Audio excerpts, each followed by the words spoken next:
Ya. Vamos a reiniciar. Entonces, aquí estábamos en lo que les decía, lo que son los campos receptores de la retina. Y acá.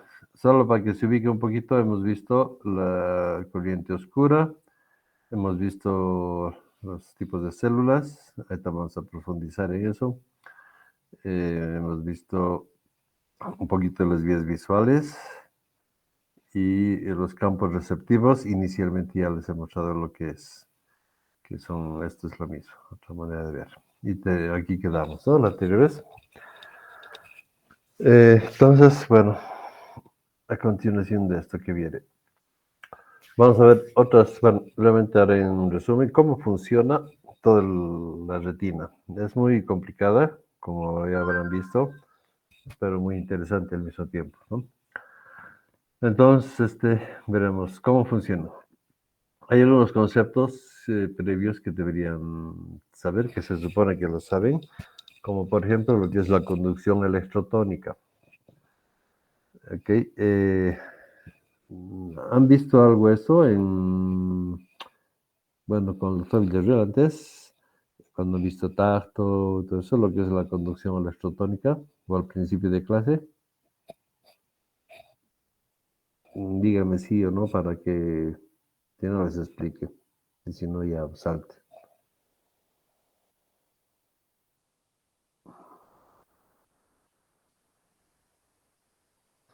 A ver, Abigail.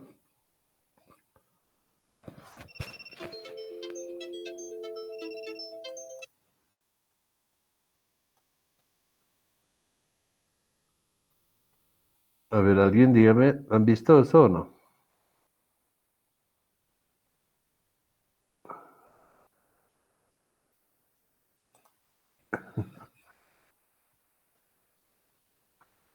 ¿Alguien de ustedes, de los que están ahí, o solo han encendido su celular y se han ido? Dígame, ¿alguien puede decirme qué es la corriente electrotónica? Jefferson, Brenda, Yesenia, a ver, cualquiera de los que están.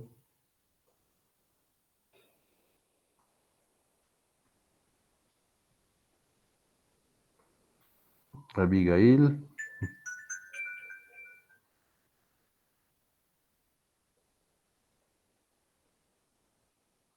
Rodrigo, Yesenia.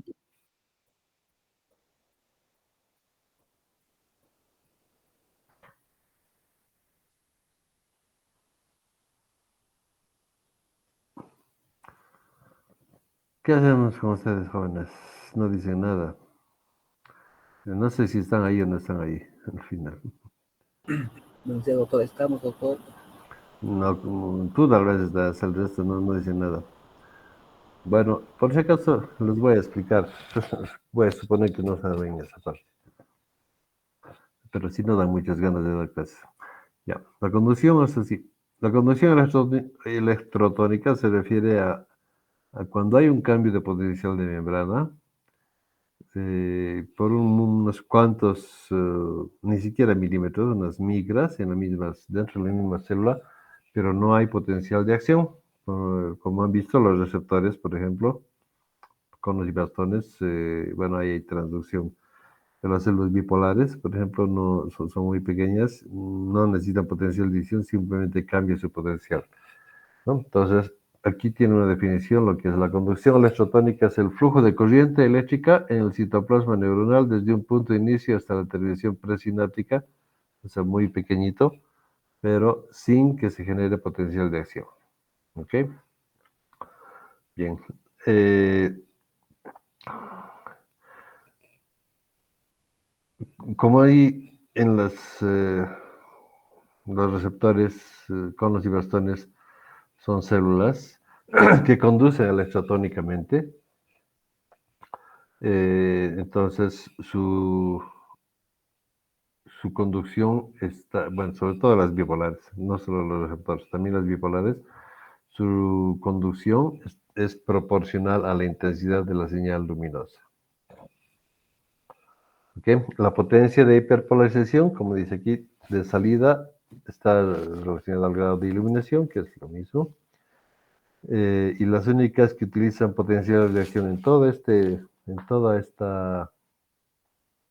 proceso de transducción hasta llegar al potencial de acción, o sea, entre todas las células, receptores, células bipolares, células horizontales y células amácrinas, todo lo que hemos visto, y las ganglionares. De todas estas, de toda esa cadena de células, la única que tiene potencial de acción son las células ganglionares, las que llevan ya la señal hasta el cerebro, ¿no? Hasta la corteza. Entonces, todo el resto utiliza la conducción electrotónica. ¿Okay? Bueno, otros conceptos importantes. El neurotransmisor de los conos y bastones es el glutamato, o sea, la sustancia que liberan de sus vesículas sinápticas es el glutamato. El de las células bipolares, que no está demostrado porque es muy difícil en los humanos, pero en los animales sí es el glutamato, pero nunca es exactamente igual. Entonces, sí es también el glutamato. Bueno, dice posiblemente, ¿no? Alguien no sé si quería entrar, pero ya está. ¿Ok? Y luego, el neurotransmisor de las células amácrinas pueden ser estos varios. GABA, que es un inhibidor, glicina, que también es inhibidor, dopamina, que tiene inhibición y excitación, o la indolamina, ¿no? Y hay algunas otras. Eso no está muy claro. Estas son simplemente proposiciones de que esas podrían ser los neurotransmisores. Bien, entonces ahora vamos a ir viendo un poco en profundidad. Las células horizontales son las células que están entre los receptores y las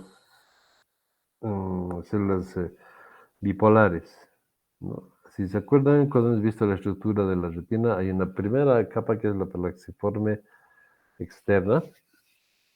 En esa capa es ahí donde están las células horizontales. Son células que tienen sus axones y sus dendritas hacia lo largo, ¿se acuerdan? Y sinapsen receptores, o sea, conos o bastones, con células bipolares, ¿no? Y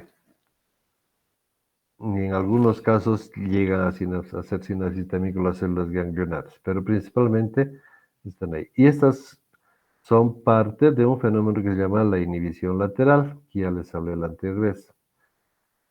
Pero bueno, vamos a repetir. ¿En qué consiste la inhibición lateral? ¿Qué es? En general, hablando en general, no solo de la retina, en general el sistema nervioso, si está yendo una señal por una neurona, eh, no es esa señal, vemos que se ha producido en un receptor, generalmente no va por una sola, sino por muchas, ¿no? Entonces, cuando está llegando al cerebro, para que el cerebro pueda saber exactamente dónde está em, dónde se ha producido, más bien, dónde se ha producido la señal, tiene que llegar la señal al cerebro en una forma altamente precisa. Entonces, para lograr eso, está una de las neuronas, la que está llevando la señal, están así conectadas y emite colaterales que van a ir a hacer sinapsis con las células contiguas, con las que están al lado, ¿no? Y esas conexiones son inhibitorias. Entonces, cuando está yendo la señal, en general, si está yendo, digamos, 10 al mismo tiempo, como una de esas inhibe a las de los lados, va a sobresalir la que está llevando la señal y las otras quedan inhibitorias. Entonces aumenta el contraste y el cerebro puede saber exactamente cuál neurona está excitada. Entonces, ese proceso de inhibir a los laterales, esto es lo que se llama la inhibición lateral. ¿Sí? Entonces, las células horizontales tienen una función muy importante en eso, en inhibir la señal de una de las células bipolares, en este caso, o de los conos que están yendo para inhibir a las de lado. ¿Okay? Las células amacrinas, por su parte, también son inhibitorias, pero sinapsan en las células bipolares con las ganglionares, ¿no? Más abajo. Tienen una función más o menos similar. Las amacrinas, bueno, tienen varias otras funciones. Se les da otras funciones de modulación, pero también hacen este proceso de inhibición lateral. ¿Okay? Bueno, ahora vamos a ver cómo funcionan estas células, este proceso de la señal de la retina, ¿no?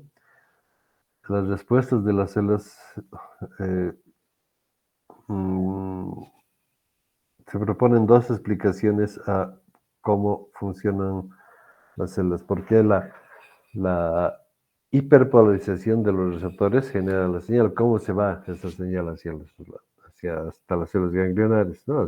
Ahí son todas potencializaciones, son positivas. Todas son despolarizaciones. Entonces hay dos explicaciones para ese proceso, ¿no? La pregunta es, ¿cómo una inhibición, no una inhibición, cómo una hiperpolarización de los conos y bastones más bien es una señal que va hacia la célula ganglionar y cómo llega ahí?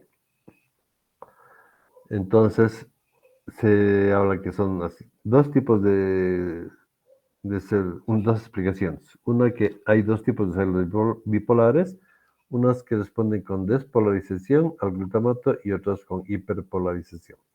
Esto es parte de lo mismo, de lo que les decía hace rato, es parte del circuito de la inhibición lateral. ¿Ok? Ya, luego, la otra explicación es que las células bipolares son iguales, pero unas reciben estimulación directamente de los conos y bastones y otras a través de las células horizontales. Esta es una explicación a lo que viene aquí. Así funcionan las células general, ¿no? O sea, por ejemplo, este es el fotorreceptor. Esto es una curva de lo que es el potencial de acción, ¿no? Aquí está con la corriente oscura que hemos hablado, siempre está despolarizada en relación al resto de las células, ¿no? Está despolarizada. Si ustedes ven aquí está en menos 25 más o menos, ¿no? Cuando llega la luz al fotorreceptor, se cierra, lo que hemos dicho, el canal de sodio, etcétera, se hiperpolariza la célula y su potencial de membrana llega hasta 40, menos 40, pasa la luz y vuelve a su estado inicial, ¿no? ¿Ok? En ese tiempo, o ese cambio es lo que genera la liberación del transmisor. ¿Ok? Entonces, eso es en el fotorreceptor. En la célula bipolar, aquí estamos, esta señal de hiperpolarización del fotorreceptor va a generar, la célula bipolar estaba en menos 45 y esa hiperpolarización de aquí hace que esta célula bipolar se despolarice, llegue a este 30 durante ese pequeño tiempo y bueno, luego vuelve a su estado inicial. Ese es un tipo de célula bipolar, una respuesta. El otro tipo de respuesta es similar a lo que pasa en los fotorreceptores, o sea, si en el fotorreceptor se hiperpolariza, la célula bipolar también se hiperpolariza, ¿no? Entonces, a eso se les ha llamado células bipolar encendidas, on, ¿sí? O células bipolares apagadas, off, en este caso, ¿no?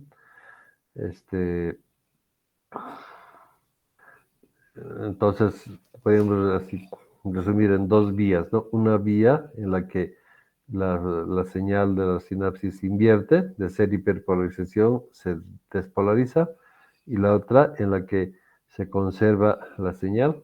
Si ha sido hiperpolarización, se sigue conservando la hiperpolarización. ¿Ok? O sea, aquí está un poco, es lo mismo, no más en detalle. Los fotorreceptores liberan constantemente glutamato, como ya saben, porque siempre están despolarizados por la corriente oscura, ¿no? Y cuando llega la luz, se hiperpolariza. Entonces, aquí está el esquema de los dos tipos de células. El mismo cono unido a dos células bipolares. Entonces, una hiperpolarizante y la otra despolarizante, igual que he hecho ahorita, ¿no? Y lo que les he mostrado hace un minuto. Estas células despolarizantes, bueno, aquí está al revés, en orden simplemente. Aquí llega la luz, se genera la hiperpolarización del cono. En el caso de este lado, a la izquierda, entonces ustedes ven la hiperpolarización, aquí conserva la señal y la célula ganglionar también conserva la señal. Entonces, fíjense cómo es la señal aquí. Esta es conducción electrotónica, entonces simplemente el receptor se hiperpolariza, la célula bipolar se hiperpolariza también. Y a nivel de la célula ganglionar, que viene esta, si ustedes ven aquí, la célula ganglionar estaba disparando y se hiperpolariza, entonces deja de disparar potencialización. Ahí la señal es así, la señal es ausencia de potencial de acción, ¿no? Eso es como un código, así como que deja de hablar, entonces el silencio se entiende también como un código. Y la otra tiene despolarización, hiperpolarización del cono, se despolariza la célula bipolar y ustedes ven aquí, la célula ganglionar estaba en reposo cuando llega la despolarización. Más bien, cuando llega el neurotransmisor que se libera de la célula bipolar, esta célula ganglionar, más bien, ustedes ven aquí, estos son potenciales de acción, ¿no? Disparan muchos potenciales de acción. Entonces, viniendo del mismo cono, la señal, vamos a tener dos respuestas totalmente opuestas, ¿no? Ese es un ejemplo, el circuito es más complejo que eso, pero bueno, esas son las vías. Entonces, resumiendo, los fotorreceptores liberan glutamato cuando llega la luz, eso hace que se hiperpolarice y van a, por una vía va a ser una respuesta hiperpolarizante y por otra vía despolarizante, que son más o menos 50%, ¿no? 50 y 50. ¿Ok? Más de lo mismo, aquí están. ¿Cómo funciona esa parte de que hiperpolarización genere también hiperpolarización? Esa es la parte que a veces no es fácil de entender, ¿no? Cuando es despolarización, una célula libera X neurotransmisor y el neurotransmisor estimula a la siguiente neurona con su neurotransmisor y entonces también todo es excitación. Eso es más lógico, ¿no? Es más fácil de entender. Lo complicado es que como la hiperpolarización genera las dos señales, hiper y despolarización. Entonces, fíjense aquí. Aquí tenemos un cono, llega la luz, se hiperpolariza. Eso ya está bastante claro. Entonces, para que se produzca, para que esa hiperpolarización produzca despolarización, como está aquí en la célula bipolar, hay una situación en que esta célula bipolar está más o menos en una situación de constante despolarización. O sea, para este caso, el cono está liberando constantemente cierta cantidad, está hiperpolarizada, pero está liberando perdón, está despolarizada y está liberando cierta cantidad de glutamato, ¿no? Constantemente. ¿Ok? Entonces, la célula bipolar también está en reposo, ¿no? Cuando está llegando la luz, antes de que llegue la luz. En reposo está también excitada, ¿no? Despolarizada y está constantemente también mandando su neurotransmisor, el glutamato, para que la célula ganglionar también mande señales. O sea, en este caso está siempre despolarizada. Cuando llega la luz, entonces, al inhibirse la liberación de glutamato, esta célula se despolariza. ¿Por qué? En esta parte de aquí, si esta célula, antes de que esté despolarizada, o sea, cuando está, no, más bien, cuando está despolarizada, está liberando el glutamato, les decía. Entonces aquí hay un receptor que es el mGlu-R6, que es es un receptor inhibidor. ¿Okay? Entonces se libera el glutamato y a esta célula, lo estaba diciendo, a esta célula la inhibe, normalmente la va a estar inhibiendo. Entonces, cuando llega la luz, se hiperpolariza el cono y al hiperpolarizarse el cono deja de liberar glutamato y entonces deja, por tanto, este receptor mGlu-R6 deja de funcionar porque no hay glutamato y entonces la célula esta se despolariza y da una señal y esa señal se transmite aquí, libera glutamato y aquí hay otros receptores que son también receptores a glutamato, que son el AMPA, el caínico y el NMDA, que supongo que eso han visto, ¿no? Con el doctor Gabriel, en las sinapsis. Entonces, estos receptores son excitadores y generan potencial de lesión en la célula ganglionar. ¿Sí? ¿Queda claro? Otra vez, para que les quede más claro. Normalmente el cono está en estado de despolarización, liberando siempre glutamato. ¿Ok? De aquí está liberando el glutamato. En la célula bipolar hay un receptor que es mGlu-R6, que es inhibidor. Entonces, el glutamato que está saliendo de aquí está estimulando a este receptor mGlu-6 y tienen a esta célula inhibida. Que hace rato les dije excitada, está mal. Esta es inhibida. Normalmente, en reposo está inhibida. Por tanto, aquí no hay tampoco liberación de neurotransmisor y esta célula también está inhibida. Cuando viene la luz, este receptor, el cono, ya saben, se hiperpolariza. Al hiperpolarizarse, disminuye la cantidad de glutamato que libera, por tanto, este GLU-R6 ya no es activado, entonces la célula ya no está inhibida, ¿no?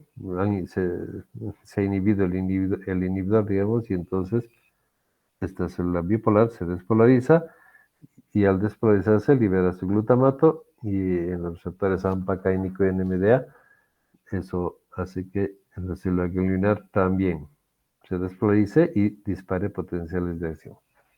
¿Okay? Eso es la vía on o encendido. En la otra vía, que es la vía off, viene aquí, o sea, o apagado, tenemos en reposo antes de que llegue la luz, igual, un cono que está despolarizado, ¿no? Liberando el glutamato y aquí la célula bipolar está, eh, bueno, está inhibida, ¿no? A ver, aquí está más bien despolarizado normalmente. Entonces, cuando llega la luz y se libera glutamato, no, pero se inhibe el glutamato, esta célula también se va a inhibir. Normalmente, esta célula en reposo sin luz está liberando glutamato constantemente porque está despolarizada y al está liberando glutamato está excitando constantemente al- a la célula bipolar y esta a su vez está liberando el glutamato, también estimulando a través de los receptores igual, AMPA, caínico y NMDA, está excitando a la célula bipolar y a la ganglionar, pero en todo el camino, ¿no? Está inhibido. Aquí. Entonces, cuando llega la luz, deja de liberarse, se hiperpolariza, deja de liberarse glutamato, por tanto, esto también se inhibe, ya no hay neurotransmisor, y si no hay neurotransmisor aquí, tampoco hay aquí, entonces toda esta vía está inhibida, no es excitada, por tanto es una vía que se llama apagado. ¿Sí? ¿Está claro? Teórico. Sí, doctor. Ya, Está vale. entendido. Bueno, me alegro. Ese es el proceso que se da en la retina para la visión. Entonces ahora vemos lo que les decía, la inhibición lateral, después ya sea por las células horizontales o las amácrinas, eh, cuando excita, le llega la luz y excita a un cono en la retina, el resto, o por lo menos la región alrededor, tiene que inhibirse, ¿no? Entonces tenemos aquí, como ven ustedes, llega la luz, ese es un área de la retina excitada, el área alrededor no está ni excitada ni inhibida, y la otra más externa está inhibida. ¿Ok? Entonces tienen, digamos, en este caso, todo lo lateral está inhibido. Ya. Ese es el resumen de lo que es la inhibición lateral y ya por áreas. Ahora, células amácrinas. Las células amácrinas son otro tipo de células que están principalmente aquí abajo entre las bipolares, aquí, entre las células bipolares y las ganglionares, ¿no? Aquí, estas las pueden ver aquí, estas son las células amácrinas, ahí están puestas. Las horizontales están aquí arriba, ¿no? Entre los conos y las bipolares. Las amácrinas, de las que vamos a hablar ahora, están aquí, entre las bipolares y las ganglionares, ¿ok? Hay diferentes tipos de neuronas, son interneuronas, o sea, son pequeñitas, ¿no? Hay más o menos unas 30 clases de interneuronas amácrinas, o sea, de células amácrinas. Algunas forman parte de la vía directa entre conos y células bipolares, células ganglionares, perdón, aquí está mal eso. Responden con una señal continua, ¿no?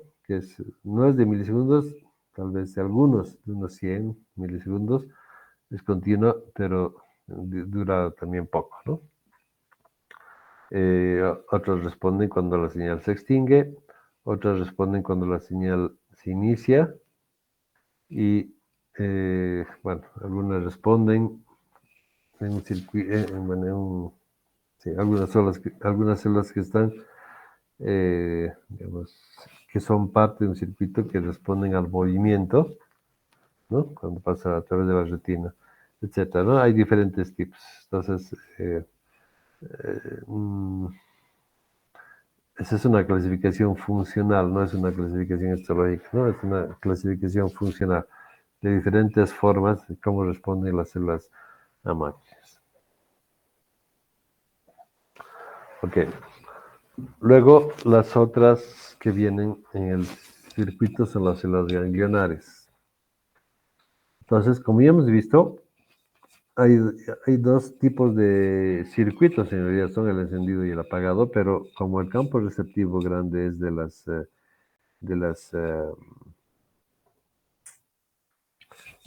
mm, quien recibe, digamos, el campo receptivo a nivel de los conos finalmente se concentra y llega a las células ganglionares, ¿no? Entonces, en el circuito, en este que hemos visto aquí, en este que se los mostré hace tiempo, más o menos se calcula que cómo están dispuestas las células, es que más o menos de 60 bastones y 2 conos convergen en cada una de las células ganglionares, ¿no? O sea, visto a los lados. Cada célula que está llevando la señal de la retina hacia el cerebro lleva la señal que está producida en 60 bastones y 2 conos. Pero es un circuito bien complejo, así que no significa que solo de 62 conos, sino tiene todo su proceso en cada una de las sinapsis, ¿no? Bueno, las células ganglionares son de diferentes tamaños. Eh, cuando están, a ver, A nivel de la fobia, que es la visión en color, la visión de precisión, el cono y el con células bipolares se conectan uno a uno con las células ganglionares, ¿no? Ahí, o sea que lo que les decía en la anterior clase, como es uno a uno, ahí toda la visión de la fobia es de altísima precisión, ¿no? Porque es uno a uno, punto a punto. En cambio, en la parte periférica, que son 100 o como hemos visto 60 bastones con una ganglionar, eh, es menos precisa, pero sí mucho más sensible, ¿no? El campo receptivo es grande, por eso es muy sensible, pero por ser el campo receptivo grande es menos preciso. En cambio, en la disposición uno a uno, en el campo receptivo en la fobia es más pequeño, de una sola célula ganglionar sería un solo cono. Entonces, el campo receptivo es pequeñito, es menos sensible, pero de altísima precisión. Bueno, entre las células bipolares hay tres subgrupos. Hay unas que son las tónicas L y M, que vienen de los conos, que son pequeñas en fobia. Eh, son las que están encargadas de la resolución espacial y del color. Esa es básicamente la parte más importante de la visión, que es la fobia, ¿no? Las otras, hay otras que son tónicas, que son las tónicas S de los conos, que son más bien las que encargadas del contraste, ¿no? Las que nos permiten ver los bordes de las cosas y son las encargadas por eso del contraste. Para que podamos ver el borde tiene que contrastar y, bueno, lo que está a un lado del borde y a otro lado, ¿no? Para que podamos ver. Y luego hay otras que son las fásicas, que son más largas, son menos en la fobia, conducen rápido y son las encargadas de la detección del movimiento, ¿no? O sea, como ven, no son unas células que todo el rato están funcionando constantemente con una cosa, sino pasan las cosas y las células reaccionan muy rápidamente. Ok. Histológicamente se han clasificado en tres tipos de las células ganglionares, ¿no?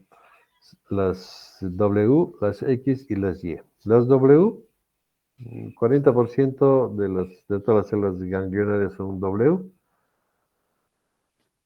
40% son, bueno, estas son fibras pequeñas, son lentas, conducen a esta velocidad, a 8 metros por segundo, reciben conexiones de los bastones, tienen un campo receptivo amplio y detectan el movimiento, ¿no? Entonces, estas células W ganglionares son muy sensibles, ¿ok? Porque justamente detectan el movimiento, son las que nos dicen si algo pasó por nuestro campo visual.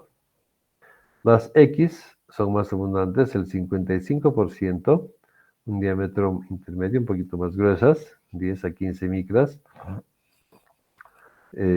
Conducen también un poco más rápido, velocidad de conducción de 14 metros por segundo, un campo receptivo más pequeño y transmiten punto a punto, ¿no? Los detalles finos de la imagen. Estas son las que están principalmente conectadas en la fobia.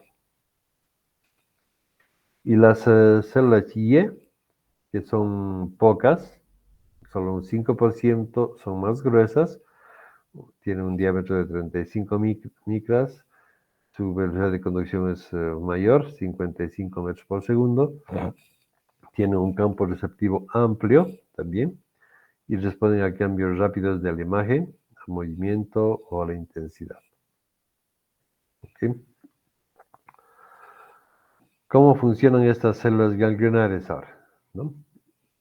Entonces, ya hemos visto el circuito encendido-apagado, u on-off, así voy a hablar como on-off nomás, y es un mecanismo, este mecanismo on-off es un mecanismo de inhibición lateral, ¿no? Es para aumentar el contraste,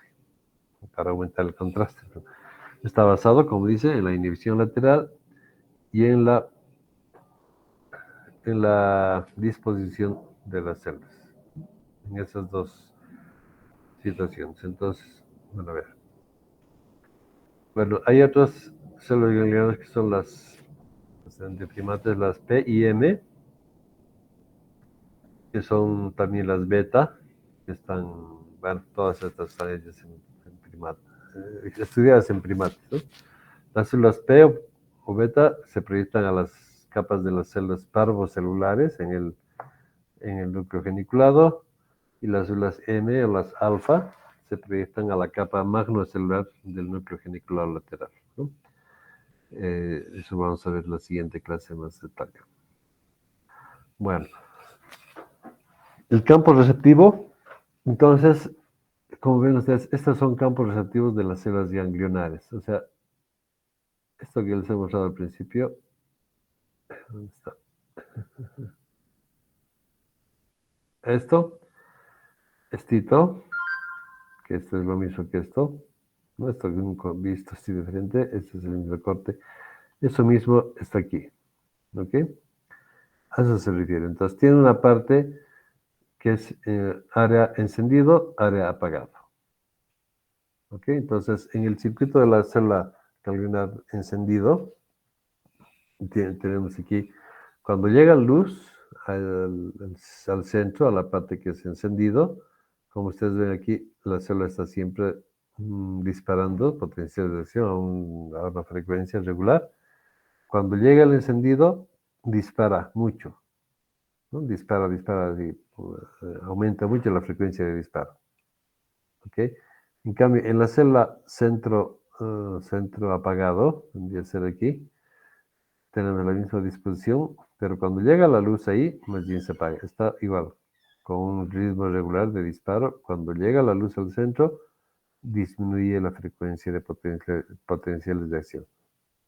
Si van ustedes a esta otra gráfica aquí, aquí son las células ganglionares, center encendido, center off, ¿no? Center on, center off, son así. Así están distribuidas en toda la retina. Entonces, ¿cómo funciona una en cada una de esas? Lo que les decía. Si la luz llega al centro, tiene aquí un aumento del disparo. Cuando llega la luz a la periferia, más bien esa célula ganglionar se inhibe, ¿no? Deja de mandar potenciales de acción. Si es iluminación central en todo, en intensidad o la frecuencia de potencial de acción va a ser mucho mayor. Si es una iluminación alrededor, en todo, ¿no? En todo alrededor, aquí no se ve mucho, se inhibe totalmente. ¿Okay? Estaba con cierta frecuencia de potenciales de acción, pero si estamos iluminando en todo alrededor, se inhibe totalmente, porque este es off, apagado, ¿no? Afuera apagado, on al centro encendido. Y si la iluminación es difusa, todo completo, cambia un poquito, pero no mucho, ¿no? O sea, es bastante menos notoria la señal, la diferencia. Ahora, en el otro caso, cuando son centro off, cuando se ilumina el centro, totalmente el centro, la señal se inhibe totalmente. Cuando iluminamos a un lado, en la parte off, estaba disparando, entonces más bien, en este caso la periferia es la que es on, ¿no ve? Off adentro, on afuera. Entonces en este caso aumenta la frecuencia de disparo. Si estamos iluminando a todo al centro, se inhibe totalmente. Si iluminamos así periféricamente, aumenta mucho la frecuencia. Y si con la señal difusa, en los dos casos, como ven ustedes, es casi igual. Entonces, estos son los campos receptivos que están distribuidos en miles, ¿no?, de campos receptivos en la retina. Y cada uno de esos campos receptivos corresponde a una célula ganglionar. Como digo, aquí son proporciones son de 62, ¿no? 60 bastones y 2 conos con una, y si fuera la fobia, una ganglionar con una sola. ¿Ok? Bueno, eso es para la luz oscuridad. Para la distinción de colores, o sea, específicamente la fobia, es lo mismo. Solo que ahí no hay luz-oscuridad, sino hay, digamos, on-off, pero es eso, con colores. Entonces tenemos aquí rojo adentro, verde afuera, y el otro es amarillo adentro, azul afuera. Y funciona exactamente igual que de siempre. Aquí la primera A este es el apagado encendido, lo que acabamos de ver, ¿sabe?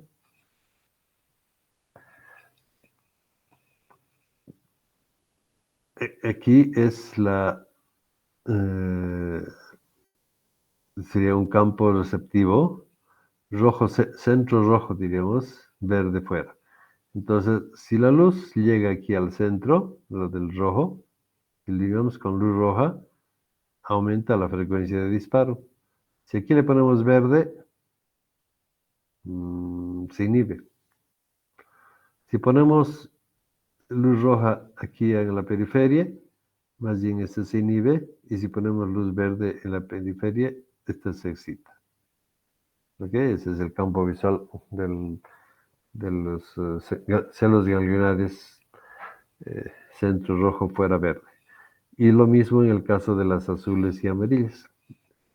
Si ponemos luz en el centro, amarilla, aumenta la frecuencia.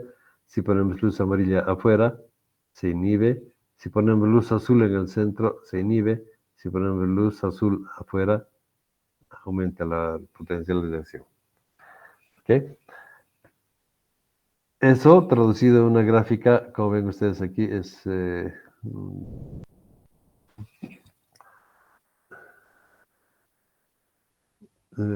si es estimulamos al centro, es así. Conforme la luz se acerca a esa parte del centro, aumenta el disparo de potencialización y luego se aleja, ¿no? Eh, y eso es, bueno, eso es lo mismo para el luz oscuridad, ¿ok? Bueno, esto ahorita les explicaré más en detalle cómo se ve. Eso es, bueno, podrían ver más o menos así aquí, cómo tenemos los campos receptivos y cómo vemos, y eso es el mínimo, y cómo así, casi que digamos, haciendo una comparación con los píxeles, ¿no? Se va construyendo todo lo que vemos, se va construyendo en la corteza. Bueno, primero en la retina, aquí está básicamente lo de la retina, y quien interpreta eso es en la corteza. ¿Ya? Y este es un fondo de ojo real, un fondo de ojo en el que tenemos o sea, visto así las cosas que tenemos al fondo, el disco óptico, las venas, arterias pequeñas y bueno, arteriolas en realidad, pequeñitas en el fondo de ojo, y su disco y la fobia. Aquí está, permiso, más señalado exactamente dónde están. La parte nasal y la parte temporal, ¿no? Nasal, la que está hacia la nariz, obviamente, y temporal, lo que está hacia afuera. Entonces tiene aquí la papila del nervio óptico. Este es el disco óptico donde es el punto ciego, ¿no? Es donde entra el nervio óptico más la arteria y la vena de la retina, ¿no? La arteria nasal y la vena y la temporal. Bueno, para los vasos sanguíneos y el nervio óptico entran aquí. Y ahí forman el disco óptico y es el punto ciego, ¿no? Esa es la parte que no se ve. Luego, aquí en el fondo de ojo tienen, bueno, muchas arterias y venas, vénulas, arteriolas, etc. Estas oscuras son las venas, ¿no? Y las otras son las arteriolas. Aquí tienen la mácula y justo aquí la fobia central. Esa es la parte más importante para la visión, ¿no? Y esta otra, bueno, la mácula se llama así, esa parte que está donde está la fobia, ¿no? Es una un pequeño sector circular y en medio está la fobia. ¿Sí? Ese es el fondo de ojo. Es lo que se ve cuando uno con No, con un optómetro podemos, no optómetro, un oftalmómetro podemos ver el fondo de ojo, ¿no? Ok, luego, esto ya lo conocen, de diferentes colores. Como vemos todo eso, verde, rojo, bueno, todos los colores que están allá, ya saben cómo más o menos pasa, qué pasa en la retina para ver eso. Ok, ¿alguna pregunta hasta ahí? ¿Está Creo clarísimo? que ninguna, doctor. Ya, por tu parte ninguna, el resto tampoco, supongo. Bueno, si quieren, levantarán la mano. Bien, hemos hecho ya entonces toda la parte esta. Ahora vamos a ver el transporte, vías visuales y el procesamiento. Y luego vamos a ver la interpretación. Bien, ¿cuáles son las vías visuales? Todo eso que hemos visto entonces se produce en la retina. Son potenciales de acción ya, ¿no? A partir de aquí. Entonces ahora, a partir de ahí de los potenciales de acción, eso sigue un camino que empieza en la retina, como ya hemos visto, y sigue por el nervio óptico. ¿Cómo está formado el nervio óptico? Entonces, todas las células ganglionarias que entran aquí al nervio óptico, que están conectados a la parte externa, en este caso del ojo izquierdo, van a ir por aquí, forman el nervio óptico, llegan al quiasma, y en el quiasma siguen, no se cambian, siguen en el mismo lado hasta el núcleo geniculado y luego hasta bueno, ahí van a salir después son las estrías, que llegan hasta la corteza. Al otro lado del ojo, en la parte nasal, que corresponde a esto, la parte azul, esas filas ganglionares se extienden y van por aquí, formando el nervio óptico, llegan al quiasma y estas sí cruzan para formar luego el tracto óptico, ¿no? Pasa el quiasma, el tracto óptico y luego al núcleo geniculado lateral y luego las estrías que llegan a la corteza visual.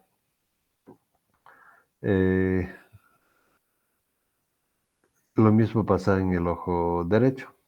Entonces, en resumen, el nervio óptico lleva la mitad de las fibras, son del lado nasal y la otra mitad son del lado temporal. Bueno, lo he dicho al revés. En ambos casos. En el quiasma, lo que se entrecruza son simplemente las vías o las células que están viniendo de la parte nasal o interna, ¿no? Ahí esas son las que se entrecruzan. Entonces, si hablaríamos del tracto óptico, tiene señal que viene de los dos ojos, en ambos casos, ¿no? Y luego, bueno, ya vamos a ver cómo se procesa. Entonces, en resumen, lo que tenemos es nervio óptico, quiasma, núcleo genicular lateral, cintillos o radiaciones ópticas y corteza visual o corteza calcarina, ¿no? Esas son las vías visuales. ¿Okay? Esas son las vías primarias. Se llama sistema nuevo porque son prácticamente en los primates y en los humanos tenemos eso. En cambio, las vías secundarias, que son las vías antiguas, que son las que están, gracias, que son las que están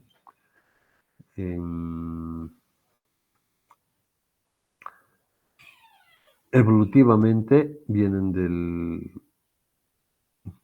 mucho tiempo, evolutivamente vienen o sea, en la evolución, ¿no? Desde los reptiles, mamíferos inferiores, mamíferos superiores, etc. Todo el proceso de evolución, hasta todos los reptiles, por ejemplo, solo tienen esas vías, ¿no? Entonces su visión no es tan elaborada como la nuestra. Entonces, cuando vean a una lagartija, no ven lo mismo que nosotros, ni los otros mamíferos tampoco ven lo mismo que nosotros. que es nuestro sistema, nuestro sistema visual y sistema nervioso en general es el más evolucionado. Entonces, lo que vemos, el resto de los animales no ven lo mismo.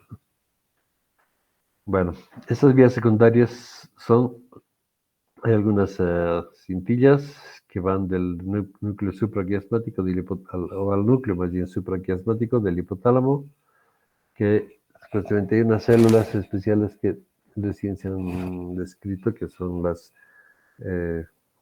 ¿cómo se llama? Tiene un nombre, ahorita no me acuerdo. Unas células que son, ¿qué se llaman estas células? Melaptógenas, algo así. Sí, esas células son las que formarían esa parte y están en relación con con el ritmo circadiano. O sea que estas son las que marcarían el día y noche, ¿no? Lo que nos van a ir marcando cuando tenemos que dormir, cuando tenemos que despertar, o sea, los que informan al sistema nervioso central que estamos de día, entonces necesitamos un poco más de actividad, estimulan a nuestras neuronas.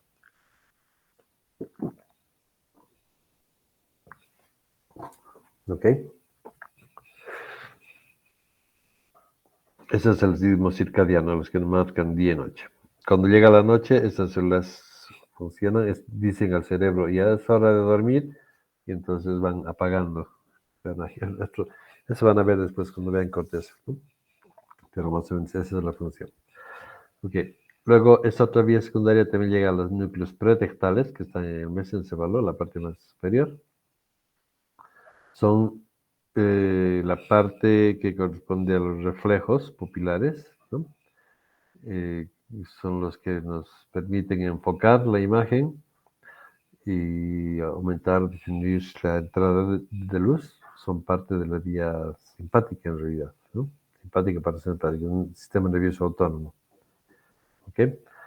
Luego, hay otras vías que van al colículo superior que están relacionadas más bien a la inervación de los músculos de los ojos, a los rectos, al recto externo y a los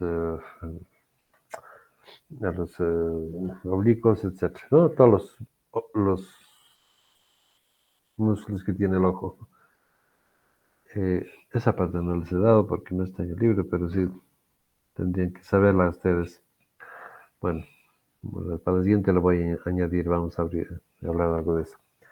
Pero son los músculos que mueven el ojo, ¿no ven?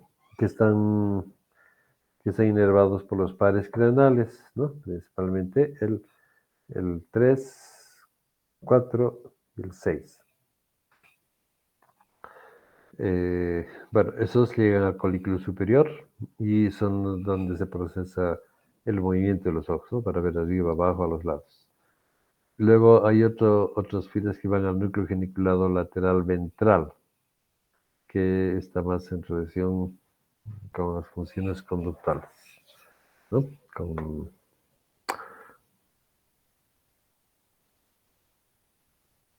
Como digo, son también parte del sistema autónomo, miedo, con huida, sí, está más relacionado a eso. ¿Ok? Bueno, nosotros vamos a ver principalmente estas, las de las vías visuales primarias.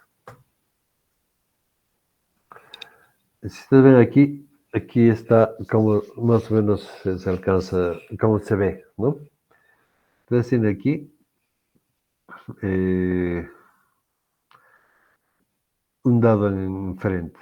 Entonces cada uno de los ojos enfoca una parte y el otro ojo la otra parte. Entonces, como ven, vamos a ver aquí, la parte izquierda nomás, es el mismo dado. ¿Qué está viendo? La parte nasal del ojo izquierdo está viendo así. De un lado ve más o menos bien el 3 y del lado el 5. ¿Ve? Y bueno, lo alcanza a ver al 1. Hasta ahí. Esa es la parte.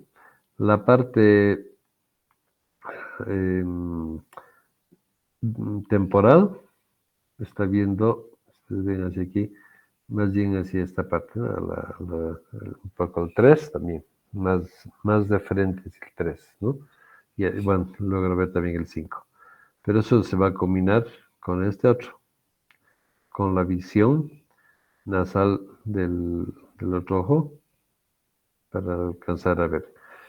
En el otro ojo principalmente se ve el 5, ¿no? Entonces, cuando combinamos todo el completo de las señales que están llegando por los ojos, esta señal que estaba llegando aquí en el azul ha ido hacia este otro lado y aquí está proyectando lo que estaba viendo.